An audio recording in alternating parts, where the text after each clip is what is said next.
हरे राम राम राम हरे हरे. हरे कृष्ण कृष्ण कृष्ण हरे हरे. पुंडलिक वरदा हरी विठ्ठल श्री ज्ञानदेव तुकाराम. सद्गुरु श्री ज्ञानेश्वर महाराज की जय. जगद्गुरु तुकाराम महाराज की जय. पंढरीनाथ भगवान की जय.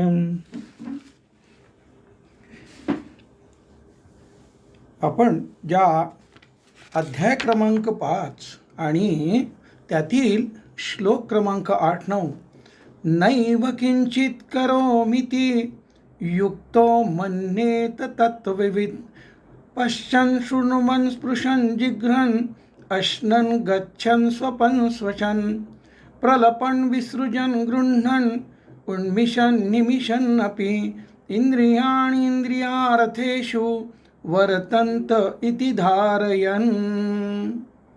या श्लोकावर आपण चर्चा करत होतो आणि चिंतन करताना माऊलींनी आपल्याला आत्मानुभूतीच्या ज्या काही ओव्या सांगितल्या.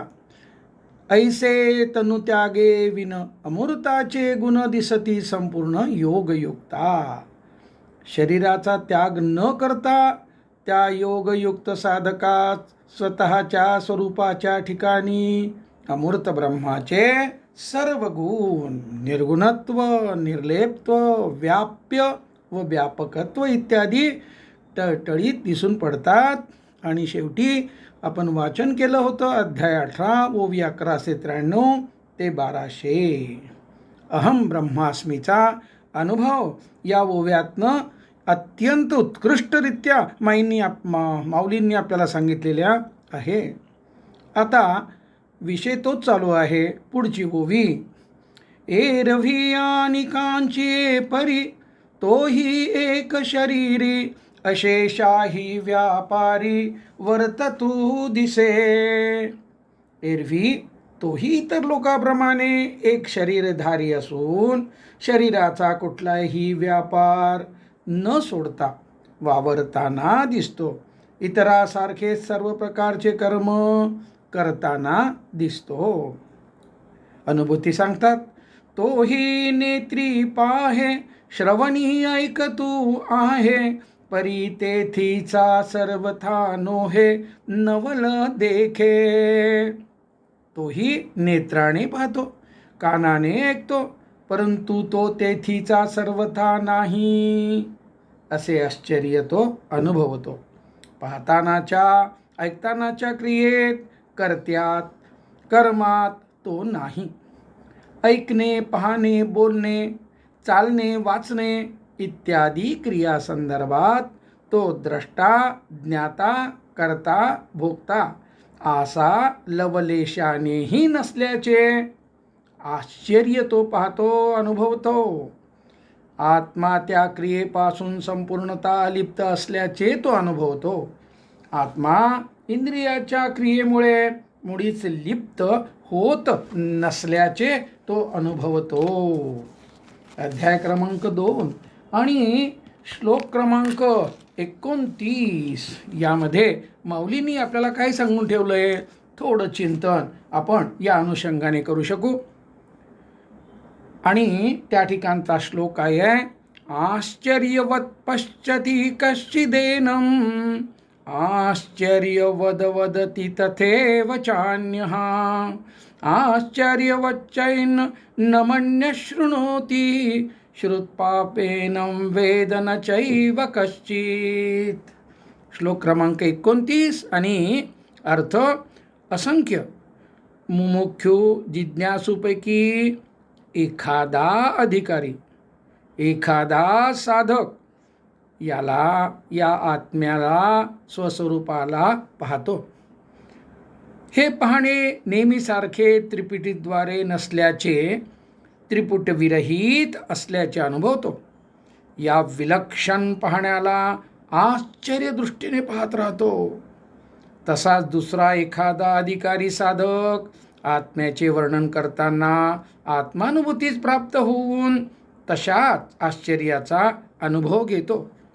कोणी एखादा आत्मज्ञानाचे म्हणजे महावाक्याचे श्रवण करीत असतो, तथापि ऐकत असलेले वृत्तीने म्हणजे श्रवणवृत्तीने त्रिपुटीतील ज्ञानाने जाणणे थांबून ज्ञानाच्या अपरोक्षानुभूतीस प्राप्त होतो व तशात आश्चर्याचा अनुभव तो घेतो. शांकर भाष्याप्रमाणे व माऊलींच्या ओव्याप्रमाणे या ठिकाणी आपण अर्थ तो पाहिला आणि त्यामध्ये करण्यात कर्मेंद्रियाचे, बोलण्यात ऐकण्यात पाहण्यात ज्ञानेंद्रियाचे व जाणण्यात स्वतःचे प्रामुख्य असते. आत्मानुभूती इंद्रिय निरपेक्ष असल्याने आश्चर्यवत आहे, कारण त्यात वृत्तीरहिततेने स्वतःचा अनुभव घेणे आहे. आपणच आपल्याला जाणणे आहे. आत्मस्वरूपाला पाहणे हे पाहणेपणा धारण न करता पाहणे असल्यामुळे ही घटना जागृत अवस्थेत जेव्हा घटित होते तेव्हा पाहणारा आश्चर्यचकित होतो. माऊली पुढे म्हणतात, स्पर्शासी तरी जाणे, परिमळू सेवी घ्राणे, अवसरोचित बोलणे तयाही आथी. झालेल्या केलेल्या स्पर्शासही तो जाणतो, नाकाने सुवासाचे ग्रहण करतो आणि समयोचित बोलणेही त्याला येते. आहाराते स्वीकारी त्यजावे ते परिहरी, निद्रेची अवसरी निदिजे सुखे. आहाराचे सेवन करतो, जे त्यागावयाचे असते त्याचा म्हणजे उदाहरणार्थ मलमूत्र तो त्यागही करतो. झोपण्याची संधी मिळते त्या सुखाने झोपतो. आपुलेनी इच्छा वशे तोही गा चालतू दिसे, ऐसे सकळ कर्म ऐसे रहाटे किर. तो स्वतःच्या इच्छेप्रमाणे चालताना दिसतो, त्याप्रमाणे जे जे कर्म करणे असते ते सर्व कर्म प्रत्यक्षात तो करतो. हे सांगो काही एक एक, देखे श्वासोच्छ्वासादिक, आणि निमिषोन्निमिष आदी करुणी. हे एक एक करून काय सांगावे? श्वासोच्छ्वास इत्यादी करणे, पापण्यांची गुडजाप करणे इत्यादी क्रिया सुद्धा करताना, जसं आत्ता आपण उभी पाहिली, तोही नेत्रीप आहे, श्रवणे ऐकतो आहे, परी तेथीचा सर्वता नोहे नवल देखे, तसा तो पाहतो. या सर्व क्रिया तो करतो आणि या क्रियाद्वारे सुरू असलेले कर्तेपणा नसलेले करणे तो पाहतो. पुढच्या ओवीत माऊली साधना व प्रतिती सांगतात. पार्थातयाचे ठाई हे आघवेची आथी पाही, परी तो करता नव्हे काही प्रतिती बळे. पार्था, स्वतःच्या ठिकाणी सर्व कर्मे होत असताना अर्थात घडताना तो पाहतो, परंतु असे पाहताना या सर्व कर्माचा तो काही करता नाही या प्रतीतीचे बळ असते, ही भावना असते. मी स्वतः म्हणजे माझा आत्मा करता नसल्याची प्रतीती. आणि या संदर्भात थोडं चिंतन या पद्धतीनं करूया. अविद्येच्या अंमलाखाली असताना, सर्वसामान्याप्रमाणे व्यावहारिक सत्तेत असताना सर्व अवधान कर्माकडे असते.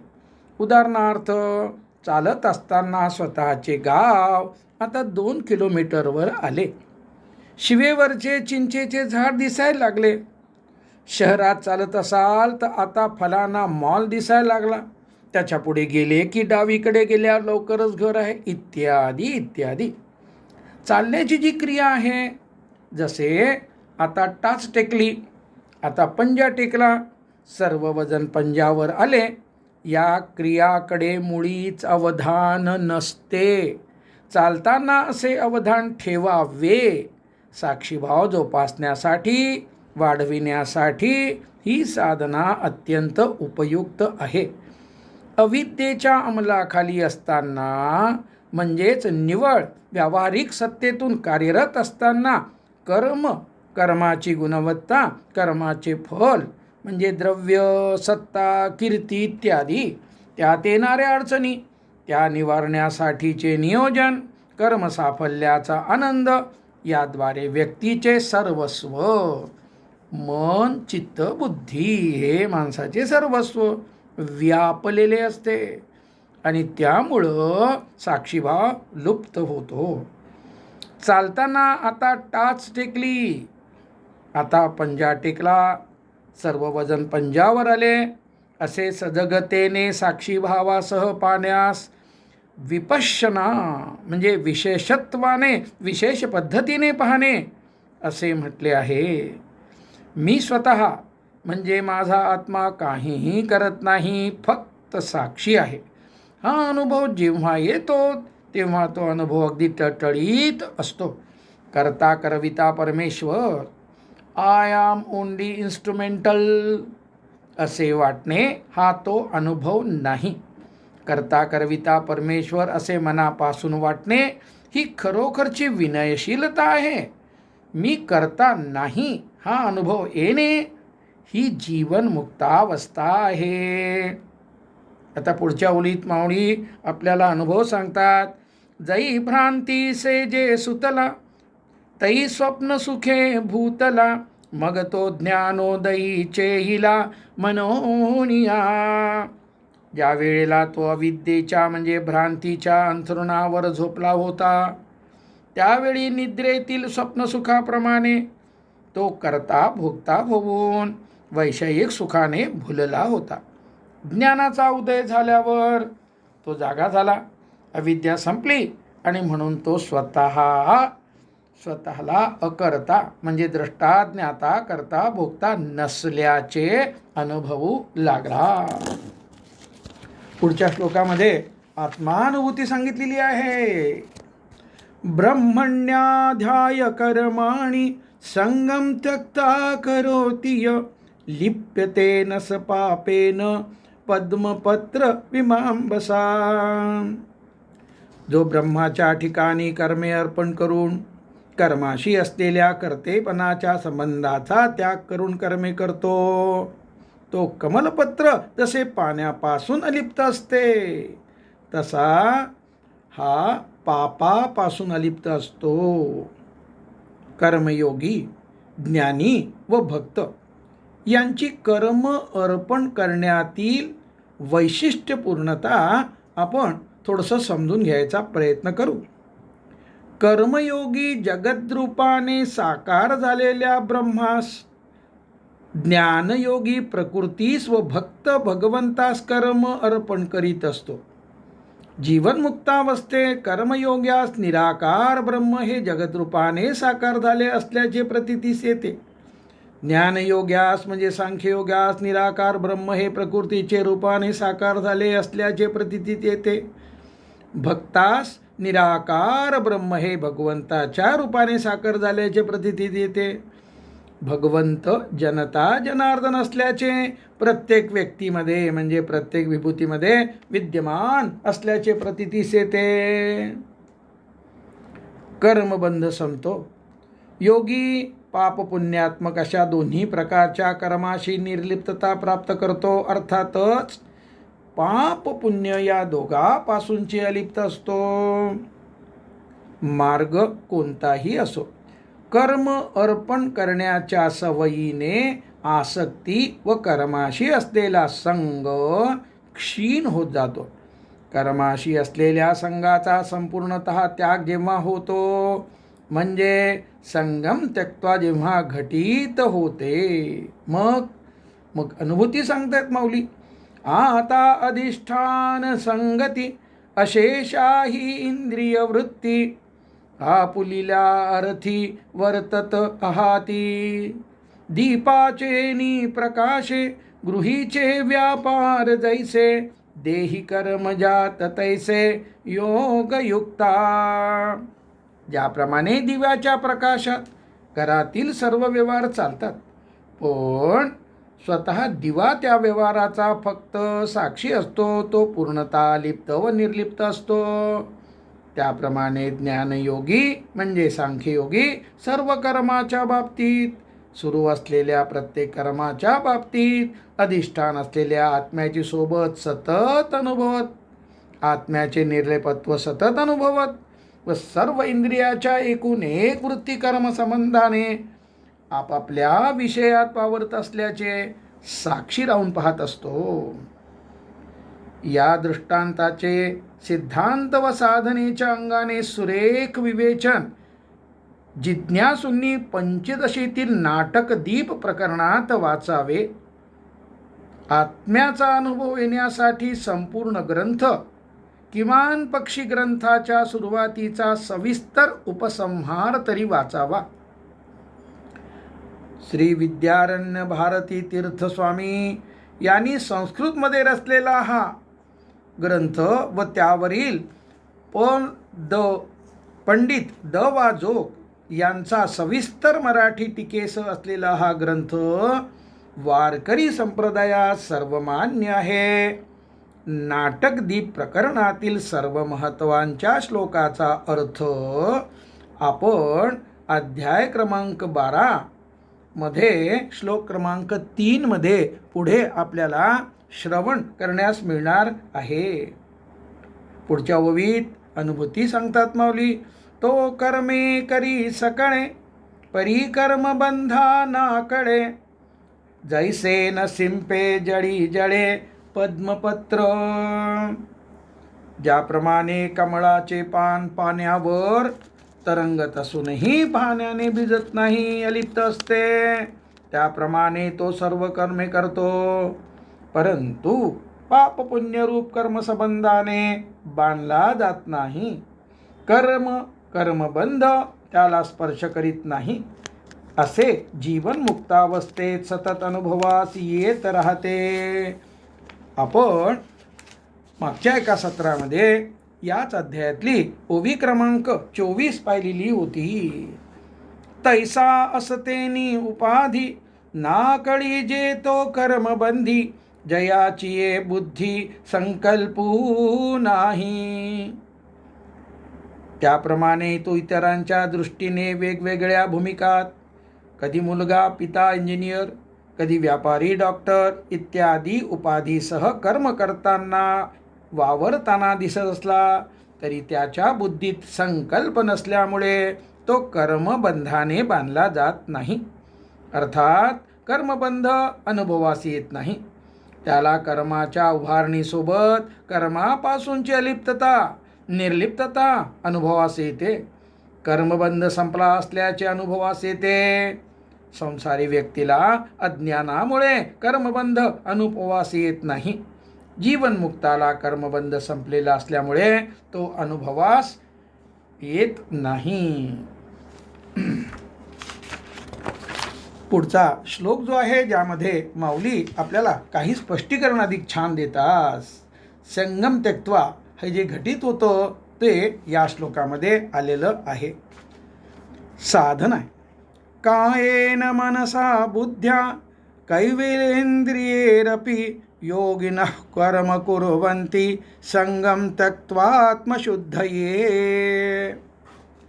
अहंकार व आसक्तीद्वारे कर्माशी असलेल्या संबंधाचा त्याग करून कर्मयोगी केवळ शरीराने, केवळ मनाने, केवळ बुद्धीने आणि केवळ इंद्रियांनी स्वतःचे अंतःकरण म्हणजे मनबुद्धी चित्त अहंकार शुद्धीसाठी कर्म करतात. ते संबंधविरहित कर्म करतात, म्हणून ते कर्म करीत असूनही शुद्ध असतात. देखे बुद्धीची भाषणे निजे, मनाचा अंकुर नुदैजे, ऐसा व्यापारू तो बोलिजे, शारीरुगा. असे पहा की शब्द विरहित मन म्हणजे चिदाकाश, त्यात विचार स्फुरला म्हणजे मन अंकुरले, मनरूपी अंकुर उगवला. आता त्या अंकुरलेल्या विचारावर कर्म करण्याचा निर्णय बुद्धी घेते आणि त्या अनुरूप इंद्रिय कर्माची सुरुवात करतात. अशी बुद्धीची भाषा म्हणजे प्रक्रिया आहे. बुद्धीला समजण्यापूर्वी बुद्धीची भाषा म्हणजे निर्णय घेण्याची प्रक्रिया न घडता आणि मनात विचार म्हणजे संकल्प उगवण्याच्या अगोदर जे कर्म होते त्या व्यापाराला, व्यवहाराला, क्रियासमूहाला केवळ शारीरिक कर्म म्हणतात. हेच मराठे परियेशी तरी बाळकाची चेष्टा जैसी, योगिये कर्म करीती तैसी केवळा तनू. सोप्या मराठीत ऐका. माऊली म्हणतात, तान्ह्या मुलाची हालचाल बुद्धिपुरस्सर नसलेली व इच्छाविरहितपणे होणारी असते. तान्ह्या मुलाची हालचाल जशी असते त्याप्रमाणे योगी अहंभाव विरहितपणे म्हणजे फलोद्देशा वाचून अर्थात केवळ देहानेच कर्म करतात. मग पांच भौतिक संचले जेव्हा शरीर असे निदेले, तेथ मनची रहाटे कले स्वप्नी जेवी. हे पाच भूतांचे बनलेले म्हणजे पंचमहाभूतांचा संच असलेले शरीर ज्या वेळेला झोपलेले असते त्यावेळेला एकटे मनच स्वप्नात व्यवहार अर्थात व्यापार करीत असते. नवल ऐके धनुर्धरा कैसा वासनेचा संसारा, देहा होऊ नेदी उजगरा परिसुख दुःखे भोगी. अर्जुना, मनातील या वासनेची म्हणजे जागृतावस्थेतील इच्छा, आशा, अपेक्षांची निद्रेमधील कल्पनारूप म्हणजे संसार सृष्टी केवढी आश्चर्यकारक आहे.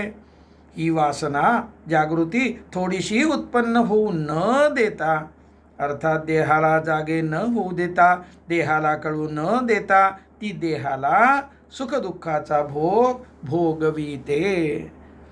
इंद्रियांच्या गावी नेनिजे ऐसा व्यापार जो निपजे, तो केवळ उगा म्हणजे मानसाचा. बुद्धी, ज्ञानेंद्रिये व कर्मेंद्रियांना ज्याचा पत्ता नसतो असे जे कर्म उत्पन्न होते त्यास केवळ मानसिक कर्म म्हणतात.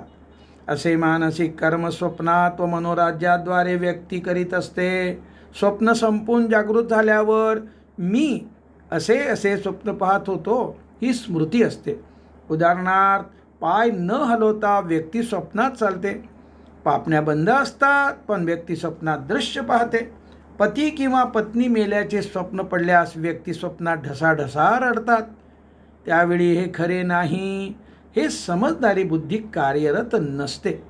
सारांश फक्त मन कार्यरत असते म्हणून त्या कर्मास केवळ मानसिक कर्म म्हणतात. पुढच्या ओवीत माऊली सिद्धांत सांगतात. संगम त्यक्त्वा योगिये तोही करीती, परिकर्मे तेन बंधी जती, जे सांडिली आहे संगती अहम भावाची.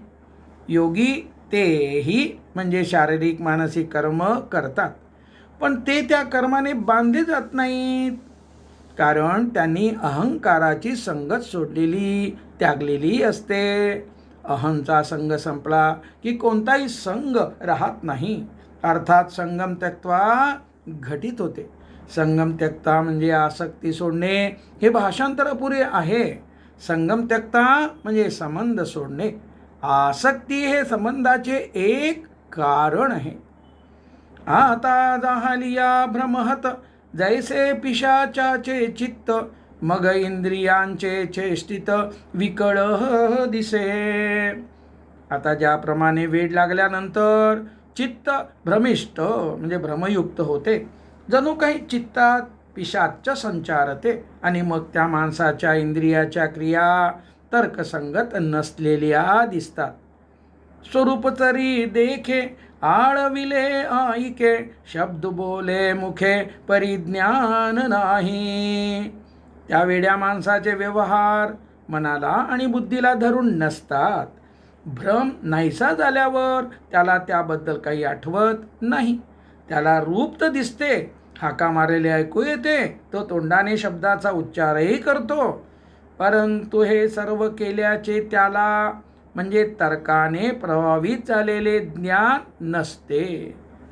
हे असो काजे विने जे जे काही करणे ते केवळ कर्म जाणे इंद्रियांचे. हे दृष्टांत असो. तो जे जे काही प्रयोजना वाचून करतो ते सर्व केवळ इंद्रियाचे कर्म असते. मग सर्वत्र जे जाणते ते बुद्धीचे कर्म निरुते. ओळख अर्जुना ते म्हणे श्रीहरी. मग भगवान श्रीकृष्ण अर्जुनाला म्हणाले, सर्व काळ सर्वत्र जे जाणणे सुरू असते ते खरे बुद्धीचे कर्म असते. बुद्धीचे कार्य तेवढेच असते जसे वस्तू, शब्द, अर्थ, घटना इत्यादीचे यथार्थपणे आकलन करणे. कर्मास दिशा देण्यासंबंधीचे बुद्धीचे कर्म ते केवळ बौद्धिक कर्म होय. या ठिकाणी आपल्याला अत्यंत एक महत्त्वाची प्रक्रिया आपल्याला आता समजून घ्यायची आहे. बुद्धी स्वतःच्या पुढ्यात म्हणजे दूरत्व राखून सेवेत असल्याप्रमाणे आत्मा व अनात्म यातील भेद अनुभवास आणून देत आहे अशी सतत प्रतीती येत राहते. कर्तृत्वाहंकार रहितता, कर्मापासून निर्लिप्तता व फलेच्छा रहित शांती अनुभवास येते. आणि हे सर्व माऊलींनी आपल्याला पुढील ओवी क्रमांक 61 ते 73 या दरम्यान सांगितलेले आहे. आता आपण फक्त ओवी क्रमांक 61चा विचार करू आणि पुढच्या सत्रामध्ये पुढच्या ओव्यांचा विचार करूया. अनुभूती सांगतात 61 ओवीमध्ये माऊली, ते बुद्धी धुरे करुणी कर्म करीती चित्त देऊनी परी ते कर्मापासोनी मुक्त दिसती. आत्मानुभूती प्राप्त असलेल्या पुरुषास साक्षीभाव सहजतेने व नित्यतेने उपलब्ध असल्यामुळे स्वतःची बुद्धी स्वतःच्या पुढे म्हणजे स्वतःपासून वेगळी अलिप्तता राखून आत्मानात्म कार्यादी विवेक धारण करून स्वतःच्या दिमतीला असलेली प्रत्ययाला येत असते. कशी? आपण माऊली आपल्याला याच अध्यायाच्या ओवी क्रमांक 139 मध्ये हे तत्व अधिक ठळकपणे सांगतात. ते विवेकाचे गाव की परब्रह्मीचे स्वभाव ना तरी अलंकारले अवयव ब्रह्मविद्येचे. आत्मानुभूती प्राप्त साधक आत्म अनात्म विवेक राहण्याचे गाव असतात म्हणजे स्थायी ठिकाण असतात. आत्मानुभूतीच्या प्राप्तीपर्यंत आत्म अनात्म विवेक जोपासावा लागतो, पण आत्मसाक्षात्कारानंतर आत्मा सतत सोबतीला असतो व त्याच्या अनुभवासोबत म्हणजे साथ सायमल्टेनियसली व्यावहारिक सत्तेतील सर्व वस्तू, विषय, घटना, नाम, रूप अनात्म असल्याचे कळत राहते. अशा रीतीने आत्मानुभूती प्राप्त साधक आत्म अनात्म विवेक राहण्याचे स्थायी ठिकाण म्हणजे परमनंट ॲड्रेस झालेला असतो. ते विवेकाचे गाव की परब्रह्मीचे स्वभाव ना तरी अलंकारले अवयव ब्रह्मविद्येचे. याप्रमाणे माऊली आपल्याला असं सांगतात की देहतादात्म्य असेपर्यंत कर्म बांधते. जीवनमुक्तास देहतादात्म्य संपल्याचा अनुभव व त्यामुळे त्यासोबत वरील अनुभव येतो. त्याच्यासोबत हा 149 ओवीमध्ये सांगितलेला अनुभव येतो. माऊलींची प्रतिभा हा अनुभव यथार्थतेने संक्षिप्त करते व माऊली म्हणतात ते योगी स्वतःच्या पुढ्यात बुद्धीला उभे करून दक्षतापूर्वक व समग्रतेने चित्त देऊन कर्मे करतात. इतरांच्या कल्याणासाठी, त्यांना सुखी करण्यासाठी, त्यांच्या उद्धारासाठी ते करीत असलेल्या सेवेमागे कर्मामागे त्यांचा कोणताही म्हणजे आशा अपेक्षादी स्वार्थ असत नाही. त्यामुळे ते मन लावून कर्म करीत असल्याचे दिसत असताना सुद्धा ते कर्मापासनं मुक्त असतात. या ठिकाणी एक पाठभेद आहे आणि त्याचे चिंतन आपण इथे केल्यास वावगं ठरणार नाही. किंबहुना ते नैष्कर्म्य स्थिती प्राप्त झालेल्या पुरुषापेक्षाही मुक्त दिसतात.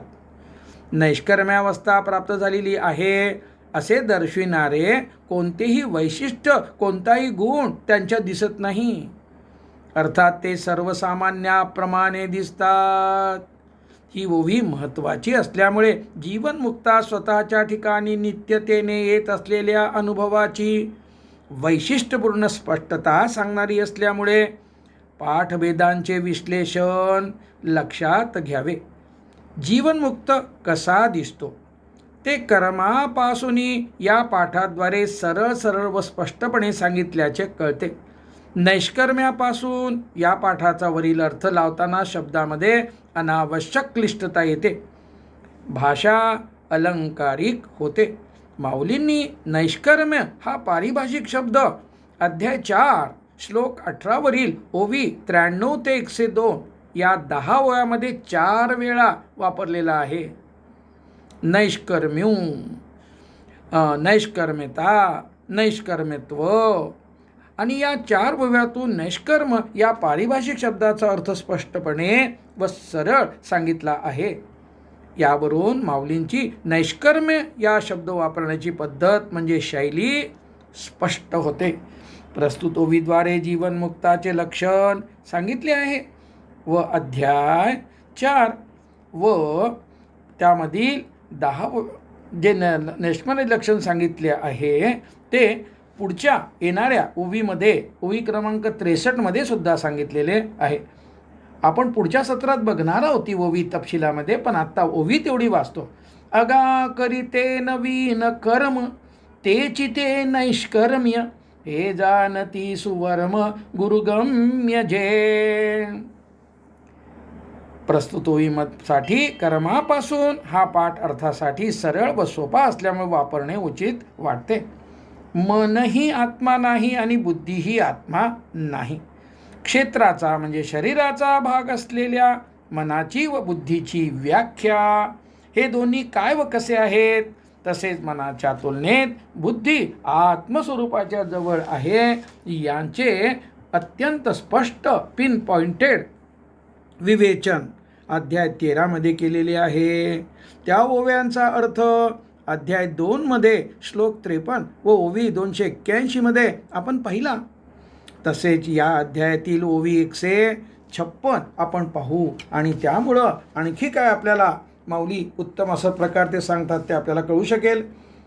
156 याच अध्यायातली ओवी. जेत हे संसार चित्र उमटे, तो मनपटू मनरूप पाटू फाटे, जैसे सरोवर आटे मग प्रतिमा नाही. ज्या मनात विचार रूप भावनेद्वारे म्हणजे नामरूपाद्वारे जे असते तेच त्या व्यक्तीला त्या क्षणाचा व्यावहारिक संसारिक अनुभव प्रत्याशित असते. तो अनुभव त्या व्यक्तीचे त्या क्षणाचे संसाराचे चित्र असते. हे संसाराचे चित्र मनातील नामरूपाप्रमाणे प्रवाही रूपाने बदलत असते आणि त्यामुळे स्वतःच्या अस्तित्वाचा अनुभव येऊ शकत नाही. फक्त नाम व रूपाचा अनुभव येतो. ज्या अस्तित्वावर, ज्या मनरूप पटलावर म्हणजे पडद्यावर हे विचार व रूप अनुभवास येत असते, हा संसार नामरूपाद्वारे अनुभवास येत असतो. तो मनरूप पडदा फाटून जातो म्हणजे मन संपते व शुद्ध अस्तित्व उरते. जसे सरोवर आटले म्हणजे सरोवराच्या आटण्यासोबत सरोवरात पडणारे काठावरील झाडाचे, आकाशाचे प्रतिबिंब संपून जाते. सरोवरातील पाण्यामुळे सरोवराकडे प्रतिबिंब दाखविण्याची असलेली प्रतिभा पाणी संपल्यामुळे संपते. त्याप्रमाणे मनाची त्यात चंचलता असल्यामुळे जगतास नामरूपाद्वारे सातत्याने प्रतीतीस आणून देण्याची जी प्रतिभा म्हणजे क्षमता असते ती ध्यानाभ्यासामुळे मनातील चांचल्य संपण्यासोबत संपते. आता आपल्याला ध्यान करायचं आहे ते अनात्म म्हणजे आत्मा नसलेले, आत्म्याहून भिन्न असलेले असा विवेक बुद्धीत धारण करून मनात येणाऱ्या विचाराकडे साक्षीभावाने पाहत बसून राहा. हळूहळू मनामध्ये येणारे शब्द संपले की अनुभवास येईल, मन होते व आता ते संपले, विचार संपले. अर्थात विचार अनात्म आहे हे समजत राहण्याचे बुद्धीला दिलेले काम संपले. त्यावेळी बुद्धी आहे पण तिला काम नाही हे अनुभवास येईल. हेच बुद्धीचे स्वतःच्या पुढ्यात असणे होय. पुंडलीक वरदा हरी विठ्ठल श्री ज्ञानदेव तुकाराम सद्गुरु श्री ज्ञानेश्वर महाराज की जय. गोपाल कृष्ण भगवान की जय. विठ्ठल विठ्ठल विठ्ठल विठ्ठल विठ्ठल विठ्ठल विठ्ठल. पुंडलीक वरदा हरी विठ्ठल श्री ज्ञानदेव तुकाराम सद्गुरु श्री ज्ञानेश्वर महाराज की जय. गोपाल कृष्ण भगवान की जय. पंढरीनाथ भगवान की जय. माझी माऊली.